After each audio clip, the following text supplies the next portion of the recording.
The biting chill of an early spring morning in Duluth, Minnesota, in 1992, offered no comfort, only an icy grip that seemed to mirror the gnawing dread settling over the community. It was a discovery that would forever scar the landscape and the collective memory of this otherwise tranquil lakeside city. Beneath the skeletal remains of an abandoned railroad bridge, its rusted girders silhouetted against the leaden sky, lay a scene of unspeakable tragedy. The body of a young man, a mere boy really, was found, stark and lifeless, a grim tableau against the slushy, thawing earth. The news ripped through Duluth like a sudden, brutal wind, carrying with it a chilling certainty: something profoundly wrong had happened here. This wasn't a tragic accident. The grim details emerging painted a far more sinister picture. There was an immediate, visceral understanding that a life had been violently extinguished, and the peace of their tight-knit community shattered irrevocably. That young man, whose promising future was so abruptly curtailed, was Robert Lane. He was just 17 years old, a whirlwind of youthful energy and burgeoning talent. Robert wasn't merely a face in the high school yearbook. He was a vibrant presence, a beacon of creativity amongst his friends and family. His hands, now still and cold, had once danced across the fretboard of his electric guitar, coaxing melodies that were a potent blend of raw emotion and disciplined skill. Music wasn't just a hobby for Robert. It was his language, his passion, his dream. He spent countless hours in the garage, an old, dusty sanctuary behind his family's modest home, the air thick with the scent of amplifier tubes and youthful ambition. His bedroom walls were plastered with posters of rock legends, their iconic poses inspiring his own nascent rock star fantasies. His parents, Martha and David, were fiercely proud of their son, often recounting stories of his early musical inclinations, how he'd tap out rhythms on everything from pots and pans to the steering wheel of the family car. They saw in him not just a musician, but an artist poised on the precipice of something truly special. He had recently started playing gigs at local community centers and school dances, each performance a stepping stone towards what he believed was his destiny, a life lived entirely through music. His younger sister, Sarah, idolized him, often sneaking into his room to listen to his latest compositions, sometimes even joining in with a makeshift tambourine. He had that magnetic quality, a natural charisma that drew people to him, making friends effortlessly and leaving an impression that lingered long after he'd departed. The idea that such a bright, hopeful spirit could be extinguished so brutally felt like a cruel cosmic joke. The night of his disappearance was like any other Friday, or so it seemed. Robert had plans to meet up with his bandmates for an impromptu jam session, a frequent occurrence that was as much a social ritual as a musical practice. He'd kissed his mother goodbye, promised to be home before midnight, and slung his guitar case over his shoulder, a familiar and reassuring sight. He was last seen by a friend, Mark, buying a soda at the corner store, his characteristic grin flashing under the fluorescent lights. Mark recalled Robert talking excitedly about a new riff he'd developed, eager to share it with the band. The hours ticked by, and the usual late-night rhythms of the Lane household began to shift into a quiet unease. Midnight came and went. Robert wasn't home. His parents, initially dismissing it as typical teenage disregard for curfew, found their worry escalating with each passing minute. Calls to his bandmates yielded no answers. They hadn't seen him either. The jam session had been postponed. The sudden, inexplicable silence from Robert, who was usually so diligent about checking in, was deafening. By dawn, the gnawing anxiety had blossomed into full-blown panic. A missing person report was filed, initiating a frantic, desperate search that would culminate in the horrifying discovery near the abandoned bridge. The immediate aftermath of the body's discovery was a maelstrom of activity and raw emotion. Police cruisers, their lights pulsing an ominous blue-red against the dull morning, converged on the scene. Detectives, grim-faced and methodical, began their painstaking work, meticulously combing the area for clues, each fallen leaf, each disturbed patch of earth, a potential piece of the puzzle. The air grew heavy with the weight of official urgency and the unspoken fear that had now materialized into a terrible reality. Word spread like wildfire through Duluth, an uncontrolled blaze of rumor and speculation. Local news channels interrupted their regular programming, their breathless reports painting a picture of a city suddenly gripped by fear. Parents held their children a little tighter, neighbors exchanged worried glances, and the familiar routines of daily life were punctuated by an undercurrent of profound unease. Who would do such a thing? Why Robert? These questions hung heavy in the air, echoing the collective dread that had descended upon the once peaceful city. The initial investigation was a flurry of interviews, door-to-door inquiries, and the collection of physical evidence, but in those first bewildering hours, answers remained elusive, swallowed by the vast, cold silence that now surrounded Robert Lane's tragic end. This was just the beginning of a long, tortuous journey to uncover the truth. If you're finding yourself drawn into the unraveling mystery, remember that uncovering these hidden truths often requires support. Consider subscribing to our channel and joining our community as we delve deeper into stories like Robert's, where justice, though delayed, often finds its way to the surface. Your support helps us continue to bring these important narratives to light. The immediate flurry of activity soon morphed into a grinding, frustrating battle against silence. Detectives meticulously interviewed everyone who had even a tangential connection to Robert, from his closest friends to the occasional acquaintances he'd met at local music events. They revisited the corner store, spoke to the clerk, and canvassed every house within a mile of the abandoned bridge. Leads, however, were scarce and often led to dead ends, dissolving into vague recollections or uncorroborated hearsay. The lack of an obvious motive or a clear suspect was baffling, hindering the investigation at every turn. There were no immediate eyewitnesses, no clear footprints, no definitive forensic evidence that pointed directly to an assailant. The police department, though dedicated, found itself wrestling with a ghost, a perpetrator leaving no discernible trace beyond the horrific act itself. Frustration mounted within the ranks, palpable in the strained conversations and the long hours spent sifting through seemingly irrelevant details. Each passing day without a breakthrough chipped away at hope, transforming the initial shock into a grim determination that was repeatedly tested by the sheer elusiveness of answers. The community, initially united in its outrage, began to feel the creeping tendrils of despair as the days turned into weeks without an arrest. Robert's death didn't just send ripples through Duluth, it sent a seismic shockwave that fundamentally altered the emotional landscape of the city, especially within its vibrant, albeit tight-knit, music scene. Bands played somber tributes, their usual energetic sets replaced by haunting melodies and moments of reflective silence. High school hallways, once filled with the careless chatter of youth, now carried a hushed, almost reverent tone, as if every student was acutely aware of the fragility of life. Desks that Robert once occupied remained empty, stark reminders of his absence, etching his memory into the very fabric of school life.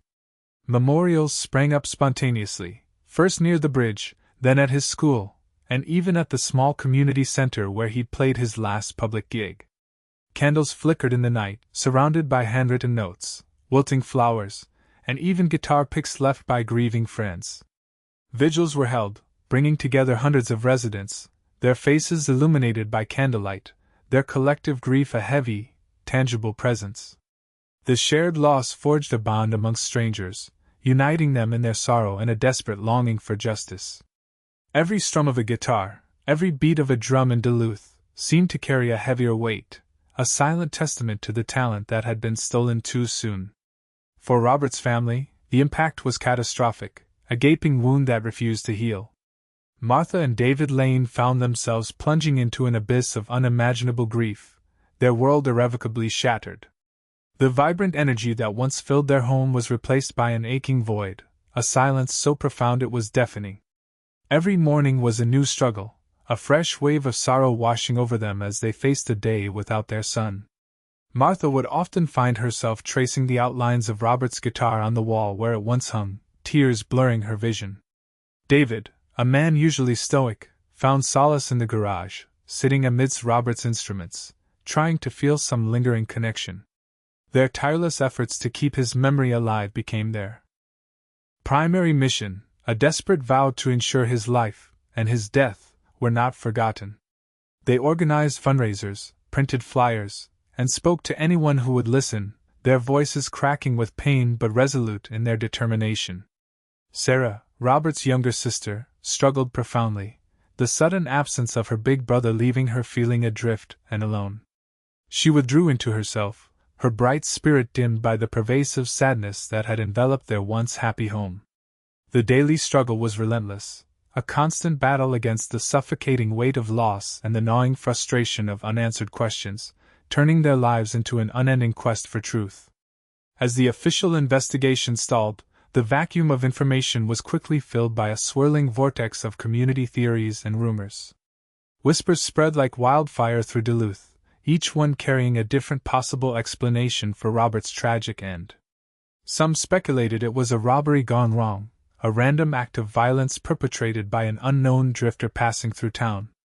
Others, knowing Robert's gentle nature, found this hard to believe, suggesting instead that it might have been a tragic accident, a fall from the bridge perhaps, though the details of his discovery seemed to contradict such a simple explanation. Then there were the darker, more unsettling rumors, whispers of a targeted attack, perhaps related to a rivalry, or even something more sinister, a motive that couldn't be easily explained away.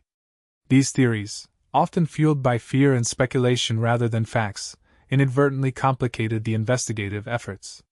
Detectives found themselves spending valuable time chasing down improbable leads stemming from gossip, sifting through layers of conjecture to find any kernel of truth. The rumors, while a natural human response to tragedy and uncertainty, added another layer of distortion to an already murky picture, making the path to justice even more obscured and difficult to navigate. In a heartbreakingly familiar pattern for many families touched by violence, the active leads eventually dwindled. The initial surge of police activity slowed, the press conferences became less frequent, and the intense focus of the community began to diffuse. Without new evidence or a concrete direction, the case, despite the devastating impact it continued to have, inevitably transitioned into what law enforcement grimly refers to as a cold case. The files were meticulously organized, boxed, and shelved in a secure room, a silent testament to an unsolved mystery, a life cut short, and justice deferred. For the Lane family, this official designation felt like a public acknowledgement of their despair, a confirmation that the world was moving on while their own lives remained frozen in time, perpetually stuck on that chilling morning in 1992. The cold case meant no more daily updates, no more police cars parked outside their house, no more hopeful knocks on the door announcing a new lead. It meant settling into a grim reality. The killer was still out there, unpunished, and Robert's voice, his music, and his future had been silenced forever, leaving behind only the echo of unanswered questions and the crushing weight of an unfulfilled quest for truth and closure. The years, relentless and unforgiving, marched on, blurring into decades with an unsettling speed that belied the glacial pace of justice for Robert Lane. Duluth itself, ever-changing, saw its downtown revitalized, new businesses bloom, and old landmarks fade, yet for those who remembered, the city remained forever marked by the unsolved mystery of 1992.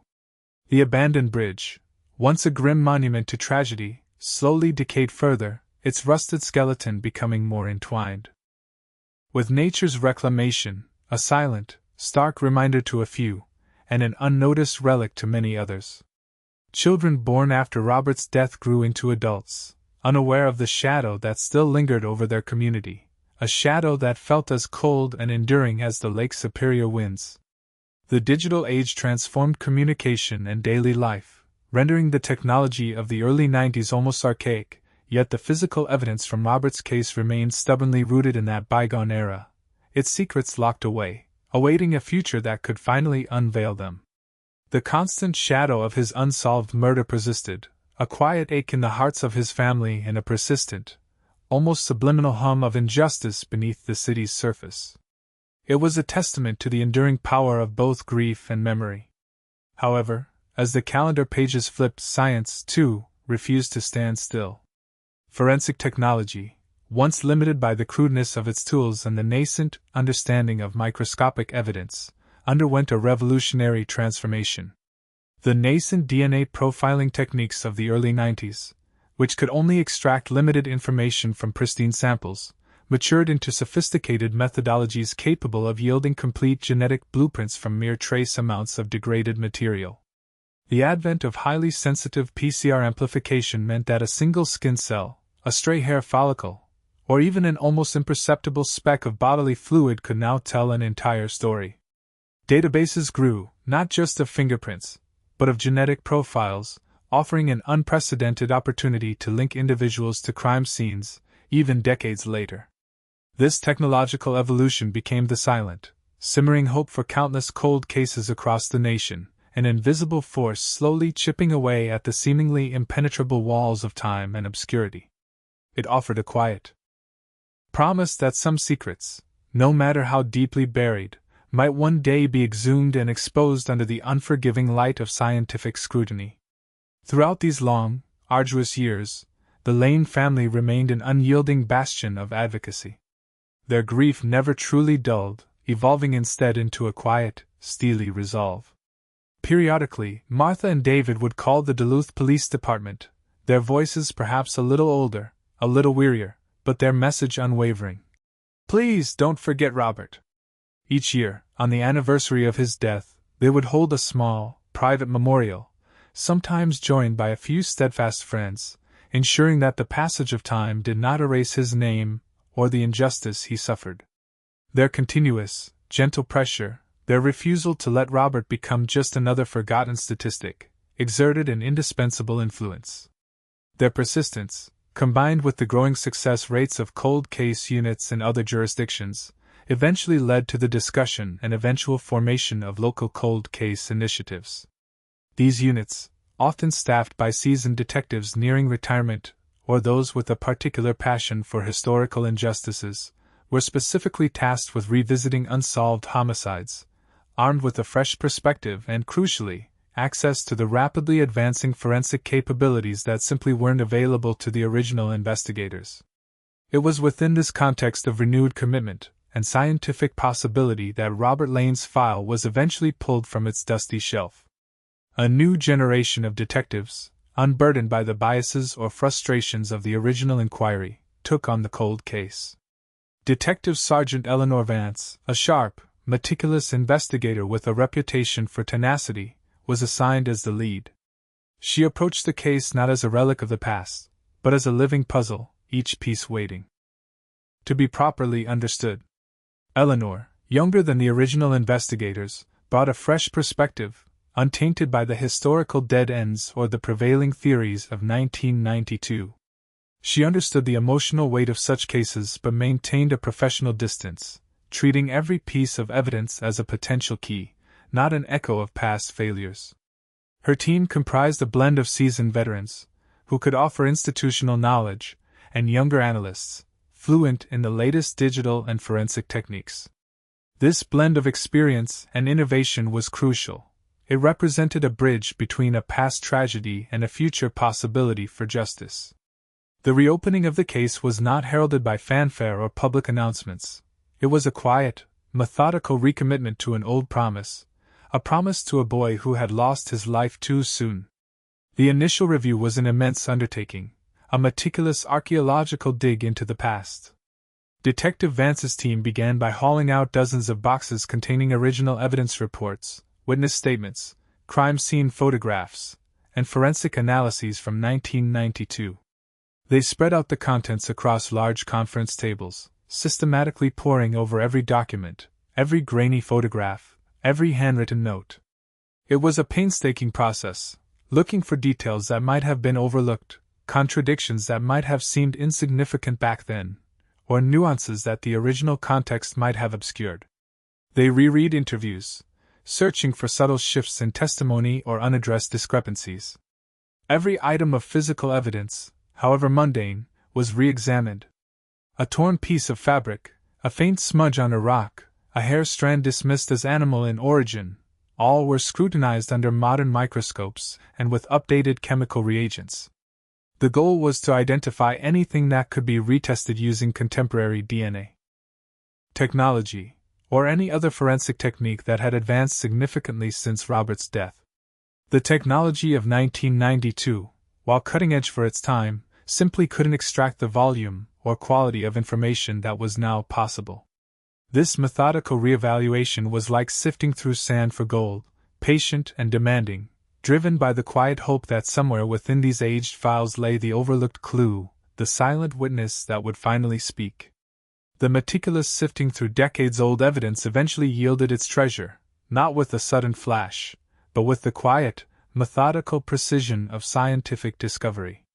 Deep within the archived evidence, among items deemed inconclusive in 1992, lay a small, fibrous sample, originally categorized as unidentifiable organic material, found clutched in Robert Lane's hand. In the nascent days of DNA analysis, extracting a viable profile from such a degraded and minute sample was nearly impossible, often resulting in ambiguous data. But nearly 3 decades later, the advancements were profound. Detective Vance authorized its submission to the State Forensic Lab, where a new generation of sophisticated machinery and highly specialized technicians could perform wonders. The process was painstaking, requiring multiple amplification cycles and meticulous purification, but the results were undeniable.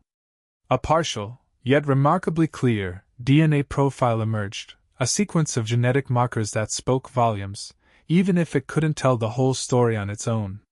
This wasn't just a break, it was an earthquake, shaking the very foundations of the cold case, breathing life back into a mystery long thought dormant. The lab report, a single sheet of paper with its complex genetic code, landed on Detective Vance's desk not as a conclusion, but as the true beginning of the end of Robert Lane's unsolved murder. It was the silent witness, finally given a voice. With the DNA profile in hand, the next critical step was to identify its owner.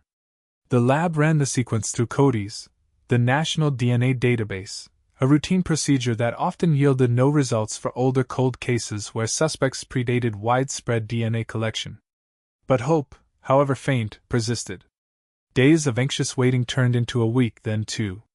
The report finally came back, not with a direct hit to a known offender, but with a familial match. This meant the DNA belonged to a close relative of someone already in the database. The match pointed to a man named Thomas Miller, who had been incarcerated in a neighboring state for an unrelated, less severe offense committed years after Robert's death. Thomas Miller was not on the original suspect list from 1992. He had never even been interviewed. However, further investigation by Vance's team quickly revealed that Thomas had an older brother, Michael Miller, who had resided in Duluth in 1992, living just a few blocks from Robert Lane's home. Michael Miller was a ghost in the original files, a name that never surfaced, an individual completely off the police's radar at the time. The revelation was both shocking and incredibly promising. The genetic link, though indirect, provided a tangible thread connecting the past to the present, slowly pulling Michael Miller into the harsh light of scrutiny. The element of surprise was profound, echoing through the small, dedicated cold case unit. Michael Miller was not the archetypal villain that theories and rumors had often conjured. He was, by all accounts, a seemingly unremarkable man who had continued to live in Duluth, though he had since moved from his old neighborhood. He was a long-time employee at a local manufacturing plant, known by his colleagues as quiet, dependable, and somewhat reclusive. He had no criminal record of note, certainly nothing violent, and had managed to build a quiet, unassuming life. He had attended the same high school as Robert Lane, though he was several years older and they ran in different social circles, explaining why their paths likely wouldn't have crossed extensively in the daily rhythm of school life. This lack of connection between victim and suspect only deepened the mystery, adding layers of chilling intrigue to an already perplexing case. How did Robert Lane, a vibrant musician, come into contact with a seemingly ordinary man like Michael Miller, resulting in such a brutal end?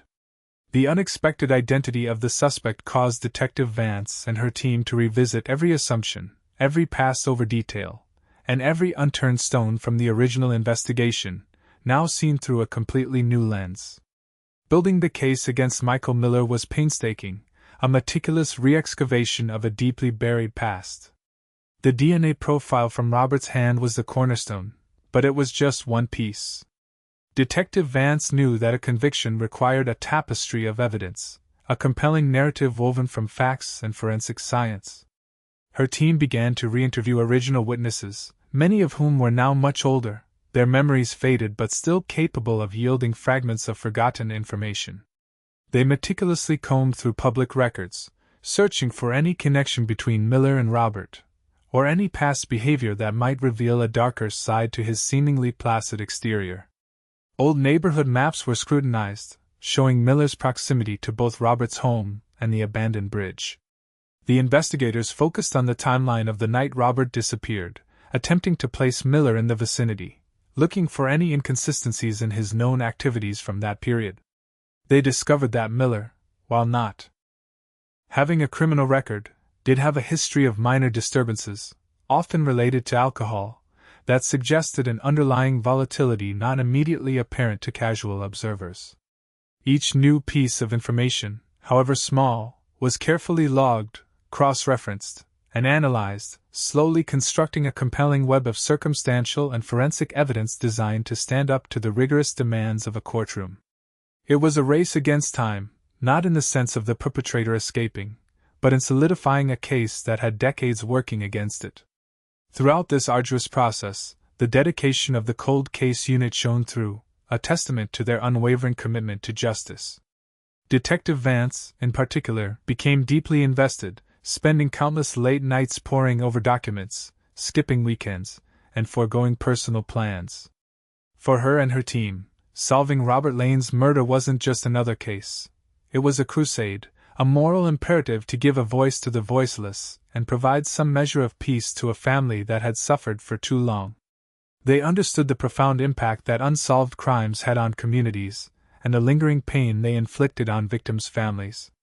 The emotional weight of carrying 3 decades of unanswered questions was palpable, driving them forward. They meticulously reconstructed the events of that fateful night, piecing together fragments of evidence like a complex mosaic. Every lead, no matter how remote, was pursued with fresh vigor. Their perseverance was fueled not just by professional duty, but by a genuine sense of empathy for Robert and his family. The quiet hum of the office late at night, the countless cups of coffee, the shared frustrations and small victories, all underscored the deep personal investment these detectives made, transforming a dusty old file into a living, breathing quest for truth. They refused to let Robert Lane be forgotten, honoring his memory with their relentless pursuit of justice. The arrest came without warning, swift and decisive, on a Tuesday morning as Michael Miller was leaving his home for work. Detective Vance, flanked by 2 uniformed officers, approached him calmly but with an air of absolute authority. Michael, accustomed to his quiet, anonymous routine, initially appeared confused, a momentary flicker of bewilderment crossing his face before it hardened into a mask of guarded indifference. He offered no resistance, a silent compliance that spoke volumes to Vance. The actual apprehension, though quietly executed, sent immediate shockwaves through the Duluth community. News spread like wildfire, fueled by initial police statements that a suspect had finally been identified in the 30-year-old cold case of Robert Lane. The identity of the arrested man, Michael Miller, an ordinary factory worker, amplified the collective astonishment. People who worked alongside him, neighbors who exchanged polite nods, and former classmates who barely remembered him, wrestled with the cognitive dissonance of the quiet man they knew being linked to such a brutal, long unsolved murder. The sheer ordinariness of the suspect was, for many, the most disturbing aspect of the revelation, shattering any preconceived notions of what a killer might look like. It solidified the chilling reality that evil often hides in plain sight, behind unassuming facades.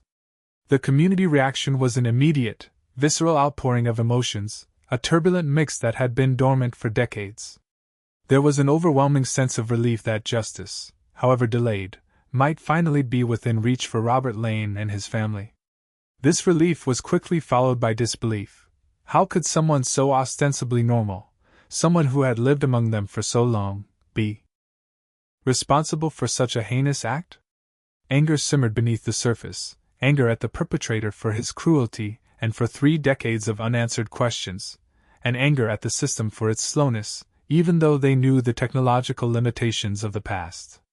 For Robert's family, The news was a tempest of conflicting feelings, renewed hope warring with the resurgence of unbearable grief, a fragile sense of closure finally appearing on the horizon, yet bringing with it the pain of reliving their darkest chapter.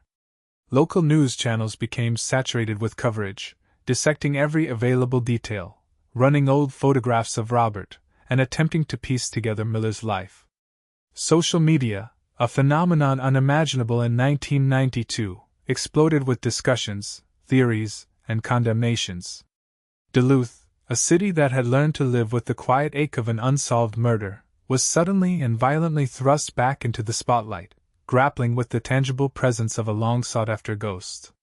Michael Miller's life, following that fateful night in 1992, had been remarkably unremarkable, a fact that made his apprehension all the more unsettling. After high school, he had settled into a routine existence, working steadily at the same manufacturing plant for over 2 decades. He never married, lived alone in a small, well-maintained house on the outskirts of town, and largely kept to himself. Colleagues described him as a man of few words, always punctual, often choosing to eat his lunch alone. He had no known close friends, no significant romantic entanglements, and his social life, as far as anyone could tell, was virtually non-existent. He was a creature of habit, his days segmented by work shifts, quiet evenings spent at home, and occasional solitary trips to the grocery store. There were no public outbursts, no visible signs of internal turmoil, no red flags that would have ever linked him to such a violent crime. He existed on the periphery, a silent observer in the community, blending seamlessly into the background.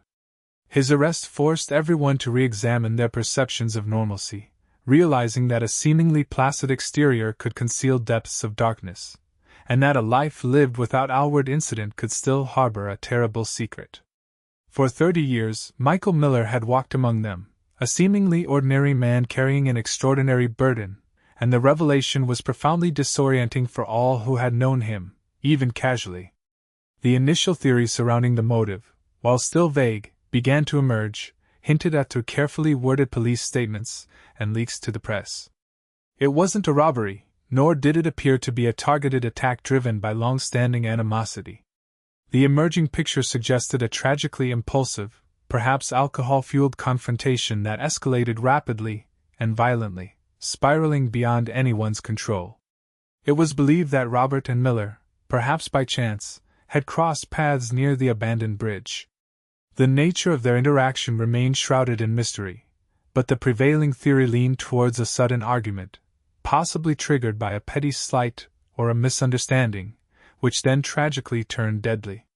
The DNA evidence, found clutched in Robert's hand, suggested a struggle, a desperate final act of self-preservation that ultimately failed. The initial disclosures painted a picture of a random act of violence, a confluence of circumstance and opportunity, rather than a premeditated murder. This nuanced understanding of the potential motive, however, did little to soothe the pain, only reshaping the narrative of a senseless loss. The hint of an impulsive, perhaps even accidental, death that escalated into murder offered a chilling insight into the fragility of life and the catastrophic consequences of a single, uncontrolled moment. With Michael Miller formally charged with the murder of Robert Lane, the legal process began to grind into motion, ushering in the pre-trial phase. Miller, through his court-appointed attorney, entered a plea of not guilty during his arraignment, a standard legal maneuver that set the stage for a protracted legal battle. The prosecution, spearheaded by a seasoned district attorney, immediately began the arduous task of preparing for trial. This involved compiling all the newly acquired forensic evidence, meticulously re-examining the original case files for corroborating details, and lining up potential witnesses. Detective Vance and her team worked closely with the DA's office, transforming their investigative findings into a coherent and compelling legal argument. The defense, meanwhile, embarked on its own strategy, seeking to challenge the DNA evidence, question the chain of custody, and scrutinize every aspect of the prosecution's case. Motions were filed, discovery requests exchanged, and preliminary hearings scheduled. The legal machinery, slow and deliberate, moved forward, building an almost unbearable anticipation within the community. After 3 decades of silence and uncertainty, the prospect of a trial, of finally having the full story laid bare in a courtroom, was both daunting and deeply desired. The weight of expectation was immense, a palpable tension in the air as Duluth collectively held its breath, waiting for the solemn declarations of justice to unfold. The air in the courtroom on that brisk autumn morning was thick with a palpable tension, a blend of morbid curiosity, decades of pent-up grief, and a collective yearning for justice. Every seat in the public gallery was filled, a silent testament to the enduring impact of Robert Lane's murder on the city of Duluth. Michael Miller, dressed in a simple, ill-fitting suit, sat impassively beside his defense attorney, his gaze fixed straight ahead, betraying little emotion as the prosecution began its opening statements. The district attorney, a commanding figure with a resonant voice, dramatically recounted the discovery of Robert's body, painting a vivid and heartbreaking picture of the senseless loss. He meticulously laid out the prosecution's narrative, detailing the initial investigation struggles, the years the case lay cold, and then, with newfound urgency, the scientific breakthroughs in DNA technology that finally led them to Michael Miller. He spoke of Robert Lane's youthful promise, his dreams extinguished, and emphasized that after 30 long years, the truth would finally emerge, promising to present irrefutable evidence that would definitively link the man sitting at the defense table to the brutal crime. The defense, in turn, countered with a strategy focused on reasonable doubt, hinting at the fallibility of memory over 3 decades, the potential for contamination of old evidence, and the possibility of a rush to judgment simply because a suspect was at last identified. The stage was set for a courtroom drama that many had waited a lifetime to witness. The prosecution wasted no time in presenting its most compelling evidence, beginning with a detailed explanation of the DNA findings. A forensic expert, calm and authoritative, walked the jury through the complex scientific process, explaining how the minute organic fibers found clutched in Robert Lane's hand in 1992, initially deemed unanalyzable, had, through advancements in mitochondrial DNA sequencing, yielded a partial profile. This profile, critically, was then definitively linked to Michael Miller through a familial match with his brother in the CODIS database, and subsequently confirmed with Miller's own DNA sample taken upon his arrest. Visual aids displayed the intricate genetic markers, underscoring the precision of modern forensic science.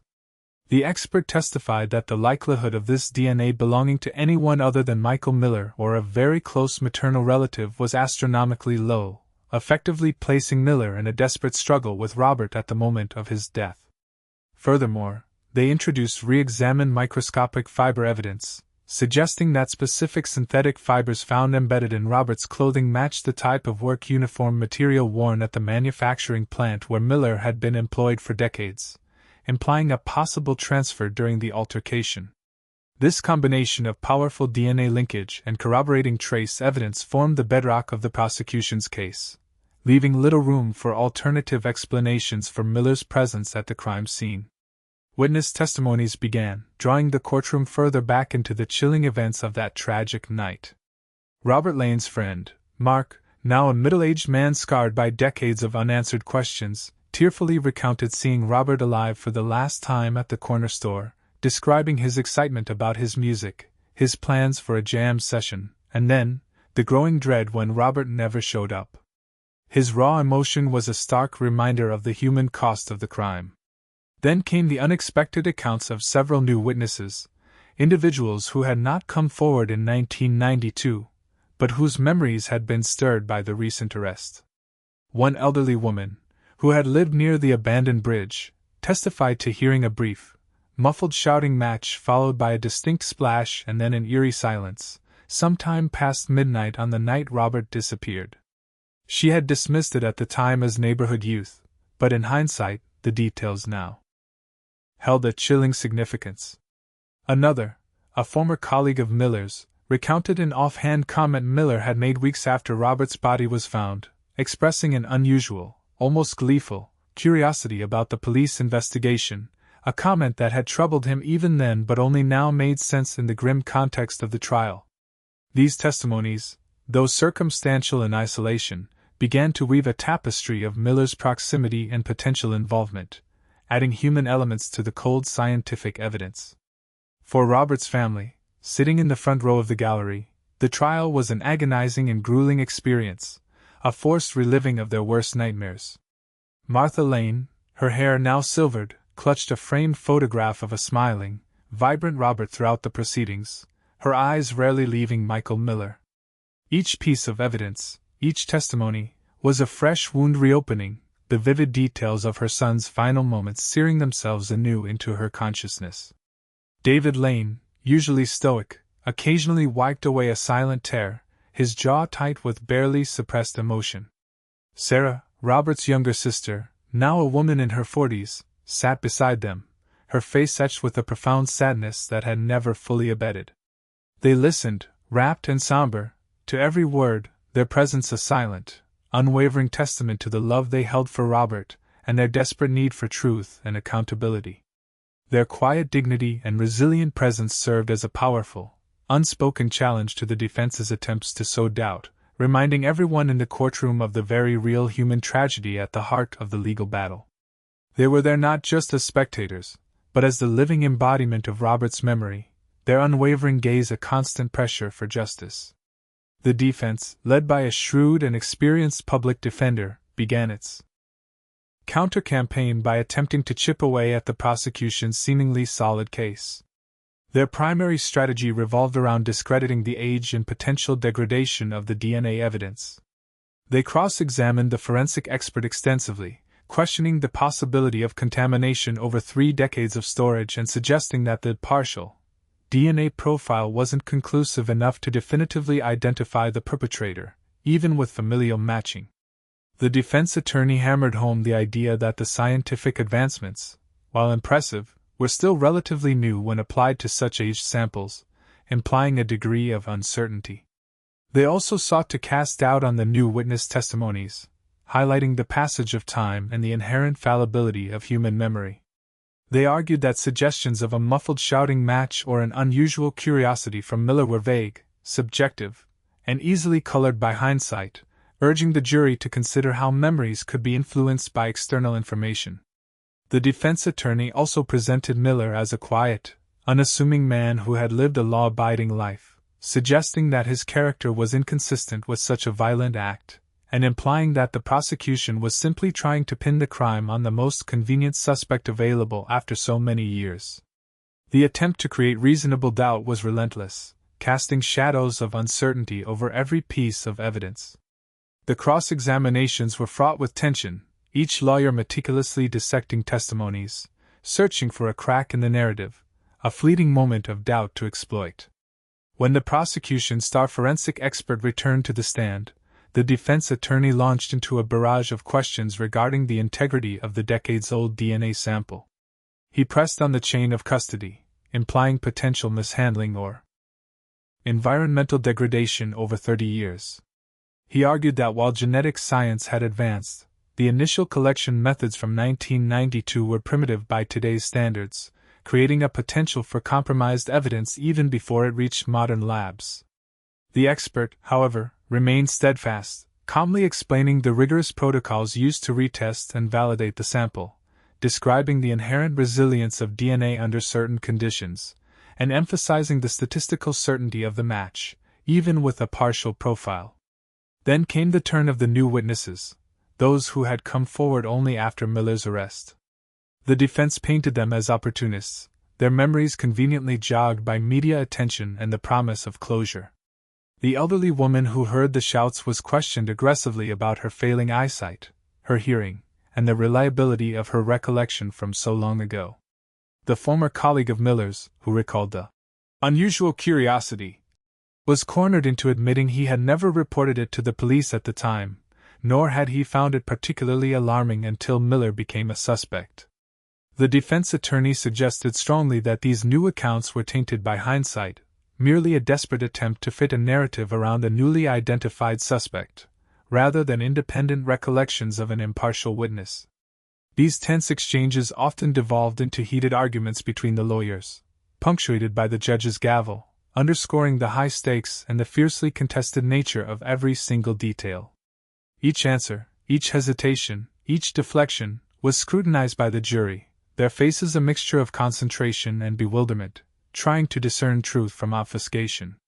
These revelations, small on their own but cumulatively significant, created ripples of uncertainty through the courtroom, playing directly into the defense's strategy of sowing reasonable doubt. The dramatic climax many anticipated arrived when the defense announced that Michael Miller would indeed take the stand in his own defense. A hush fell over the courtroom, the air thick with anticipation. This was the moment everyone had been waiting for, the opportunity to hear directly from the man accused of Robert Lane's murder. Miller, in a surprisingly steady voice, began to recount his activities on the night of Robert's disappearance.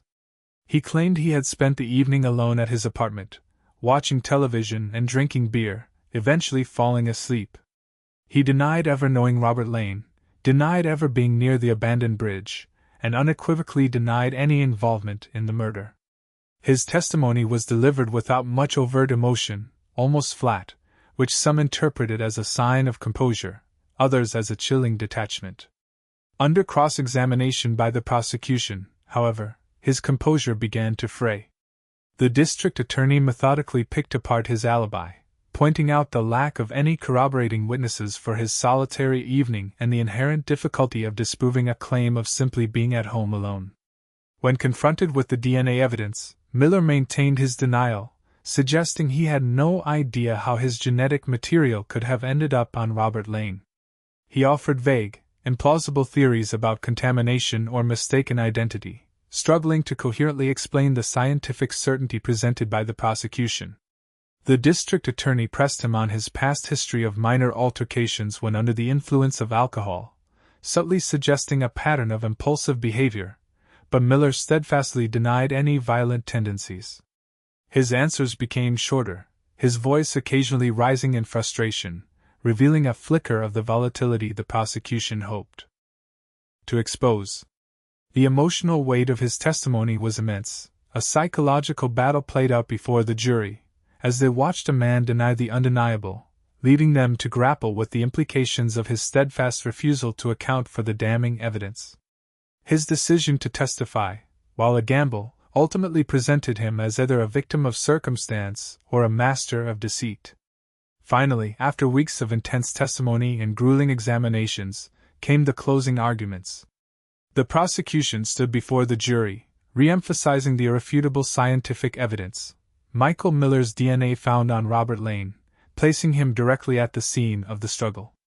The district attorney passionately recounted the young musician's dreams, now forever silenced, contrasting Robert's vibrant potential with Miller's cold, calculated denial.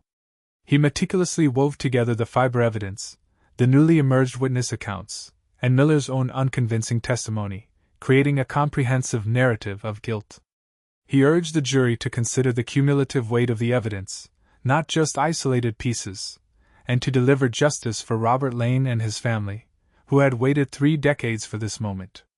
He spoke eloquently about the duty of the jury to uphold the law, to ensure that even after 30 years, the truth would prevail, and accountability would be served for a violent act that had profoundly impacted an entire community. The defense attorney then rose, calm and deliberate, reiterating his central theme, reasonable doubt. He methodically dismantled the prosecution's case, one piece at a time. He highlighted the partial nature of the DNA profile, implying it wasn't a definitive match, and questioned the reliability of scientific techniques applied to such an old, degraded sample.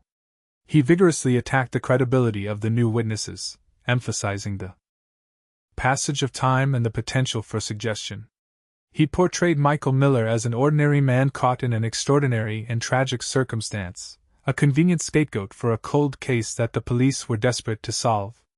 He reminded the jury that the burden of proof lay entirely with the prosecution, and if any single juror harbored even a reasonable doubt about Miller's guilt, then they must acquit him. He concluded by asserting that while the murder of Robert Lane was a tragedy, convicting the wrong man would be an even greater injustice, urging them to resist emotional appeals and focus solely on the evidence, which, he argued, fell short of proving guilt beyond all reasonable doubt.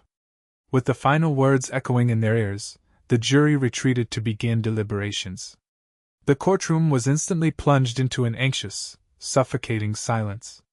Robert Lane's family sat huddled together, their faces pale and drawn, their hands clasped tightly, their collective gaze fixed on the closed doors behind which 12 strangers would decide their fate. Outside, the news cameras continued to roll, reporters speaking in hushed tones, chronicling the community's tense wait. Duluth held its collective breath.